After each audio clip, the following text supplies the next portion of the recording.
E aí, como vai? Alegria em ter você aqui conosco.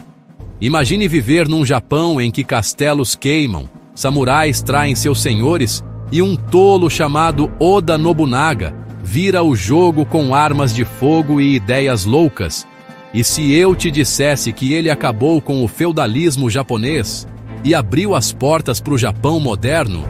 Neste vídeo, vamos mergulhar no caos do período Sengoku e revelar como Nobunaga mudou a história com estratégias que chocam até hoje.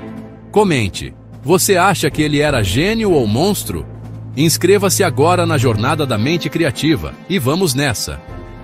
O Japão do século XV era um pesadelo, o período Sengoku, a era dos estados em guerra, onde daimyos, senhores feudais, lutavam por poder como lobos famintos. Castelos pegavam fogo, alianças duravam menos que uma sakura na primavera.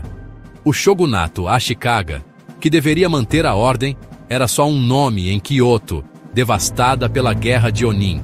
Mas, no meio desse caos, surge Oda Nobunaga, um jovem daimyo de Owari, chamado de tolo por sua excentricidade. Ele herdou um clã dividido em 1551, enfrentou traições e com apenas 25 anos, começou a mudar o Japão para sempre. O Sengoku começou com a Guerra de Onin, 1467 a 1477, que destruiu Kyoto e acabou com o poder do shogun. Daimyos se tornaram reis de seus territórios, e o Gekokujo, os de baixo derrubando os de cima, virou regra. Até mercadores viravam senhores. Samurais, antes arqueiros a cavalo, agora lideravam exércitos de Ashigaru, soldados camponeses armados com piques e depois arcabuzes. E o Bushido, um código de honra e informação, guiando samurais com lealdade e coragem, mas também com seppuku para lavar a vergonha. Nobunaga, nascido em 1534, era visto como louco, dançava, usava roupas estranhas, mas por trás do tolo de Owari havia um gênio. Aos 17 anos, herdou um clã dividido após a morte do pai, Nobuhide. Seu tio tentou tomar o castelo de Kiyosu, e seu irmão, Nobuyuki, conspirou contra ele. Nobunaga respondeu com força. Venceu a Batalha de Ino em 1556 e unificou Owari até 1559. Como MrBeast planeja cada vídeo, Nobunaga planejou cada passo, e o próximo foi épico. Em 1560, Nobunaga enfrentou o gigante Imagawa Yoshimoto, com 25 mil homens contra seus 2.000 na Batalha de Okehazama. Numa tempestade, ele lançou um ataque surpresa, matou Imagawa e chocou o Japão. Isso não foi sorte. Foi estratégia pura, como Cialdini fala da autoridade conquistada pela ousadia. Essa vitória fez daimyos jurarem lealdade e colocou Nobunaga no mapa. Enquanto Nobunaga subia, os Ikoiki, monges guerreiros do budismo Jodo Shinshu, agitavam o povo com ideias de igualdade. Eles controlavam terras, desafiavam daimyos e até tomaram Kaga em 1488. Vilas formavam conselhos para se autogovernar, e o caos dava poder aos de baixo. Nobunaga sabia, para unificar o Japão, ele precisaria enfrentar esses rebeldes. Nobunaga já mostrava sinais do Novo Japão. Ele usava arcabuzes, construía estradas e incentivava mercados livres com o Hakuichi Hakuza. Essas mudanças eram como startups modernas, arriscadas, mas revolucionárias. Como Berger diz em Contágio, ideias práticas e surpreendentes se espalham. E Nobunaga estava plantando essas sementes. Curta se essa história te surpreendeu. Comente, Nobunaga era louco ou visionário? Inscreva-se na Jornada da Mente Criativa para a próxima parte, onde ele enfrenta traições e monges guerreiros.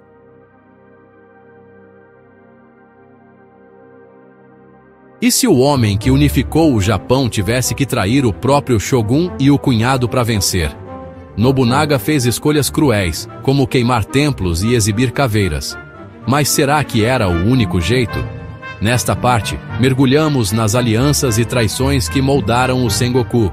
Fique até o final para descobrir como ele chocou o mundo. No Sengoku, alianças eram como castelos de areia. Nobunaga sabia disso e usou casamentos e promessas para crescer. Duas relações definiram sua jornada, com Ashikaga Yoshiaki, o último shogun, e Azai Nagamasa, seu cunhado. Em 1568, Nobunaga marchou sobre Kyoto e instalou Ashikaga Yoshiaki como shogun, usando-o como fantoche para ganhar legitimidade. Ele até construiu a residência Nijo para Yoshiaki. Mas o shogun queria poder real. Em 1573, Yoshiaki conspirou com rivais como Takeda Shingen. Nobunaga respondeu com 17 artigos de crítica e o expulsou de Kyoto, acabando com o shogunato Ashikaga. Como Cialdini explica, a autoridade só funciona se todos obedecem. E Nobunaga não aceitava desaforo. Nobunaga selou uma aliança com Azai Nagamasa em 1564, casando sua irmã Oichi com ele. Parecia perfeito. Nagamasa controlava Omi, um caminho para Kyoto.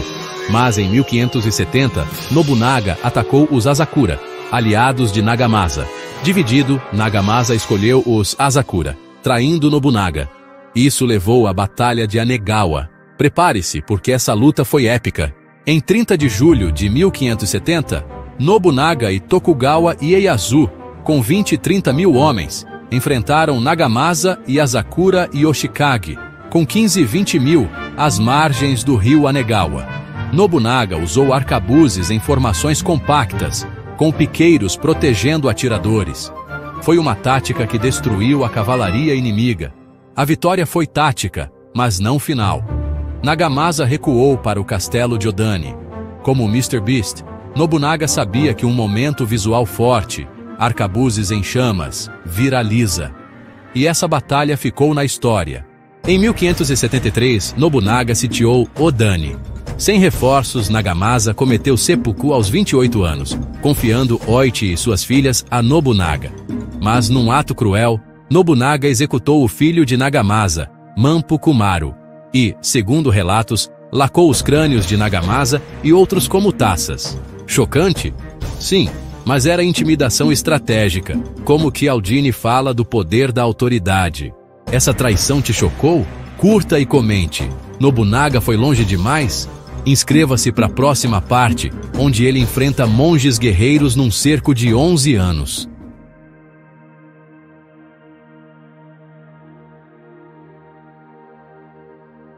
Um templo que resistiu por 11 anos contra o rei demônio Nobunaga. Como monges guerreiros desafiaram o maior exército do Japão? Nesta parte, revelamos o cerco mais longo da história e como mudou o Japão para sempre. Fique até o final para uma lição que pode salvar nosso futuro. Os Iko-Iki eram monges guerreiros da seita Jodo Shinshu, pregando igualdade e desafiando daimyos. Ishiyama Honganji, em Osaka, era uma fortaleza com muralhas e fossos, controlada por milhares de fiéis. Ref. Ishiyama Honganji, Wikipedia, 2025.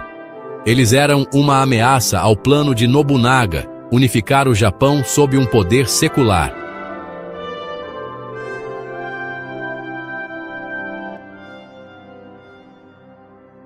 Em 1570, Nobunaga lançou 30 mil homens contra o templo. Mas os Iko-Iki, com 10 mil combatentes, usaram arcabuzes e táticas de guerrilha, apoiados por suprimentos marítimos do clã Mori. Nobunaga tentou bloquear o mar, mas perdeu em 1576. Em 1578, ele contra-atacou com navios blindados, possivelmente os primeiros do Japão, e venceu na segunda batalha de Kizugawaguchi. Após 11 anos, em 1580, o abade Kenyo se rendeu sob ordem imperial. O templo foi queimado pelos próprios Iko-Iki para não cair nas mãos de Nobunaga. Esse cerco acabou com o poder religioso militante, como Berger explica. Ideias radicais pegam, mas podem ser esmagadas por estratégias maiores. A vitória de Nobunaga abriu caminho para Toyotomi Hideyoshi construir o castelo de Osaka no local em 1583. Ele mostrou que nenhum poder, nem o religioso, podia desafiar o Estado centralizado. FDL 2005.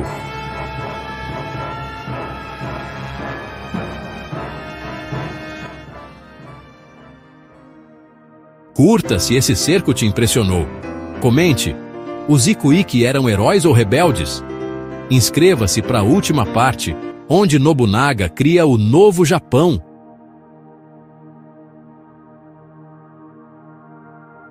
Como Oda Nobunaga transformou o Japão feudal. Descubra como mercados livres, trocas culturais com o Ocidente e um castelo icônico moldaram uma nova era. Junte-se a nós para explorar o legado histórico que inspirou o Japão moderno. No período Sengoku, 1477-1603, o Japão feudal era um mosaico de territórios governados por líderes regionais.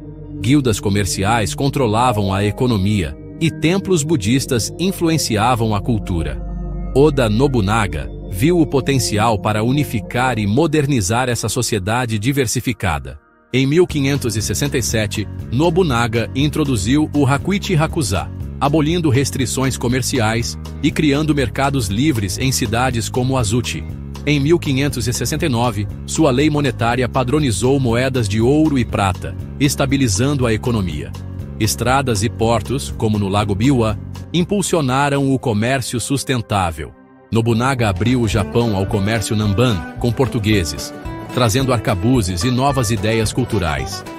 Essa colaboração fortaleceu a economia e introduziu inovações tecnológicas, marcando o início da modernização. Construído em 1576, o castelo de Azuchi, com seu design inovador, simbolizou a era Azuchi Momoyama. Mais que uma fortaleza, era um centro administrativo e comercial, impulsionando o desenvolvimento urbano e a centralização do poder.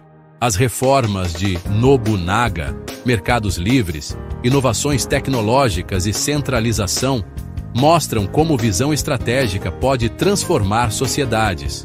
Como Peter Berger destaca, ideias práticas inspiram progresso equilibrado, oferecendo lições para líderes modernos. O legado de Nobunaga moldou o Japão moderno. O que achou dessas reformas históricas? Curta se aprendeu algo novo. Comente. Qual inovação te inspirou? Inscreva-se no Jornada da Mente Criativa para mais histórias educativas. Próximo vídeo. Era Edo ou cultura do chá? Escolha nos comentários.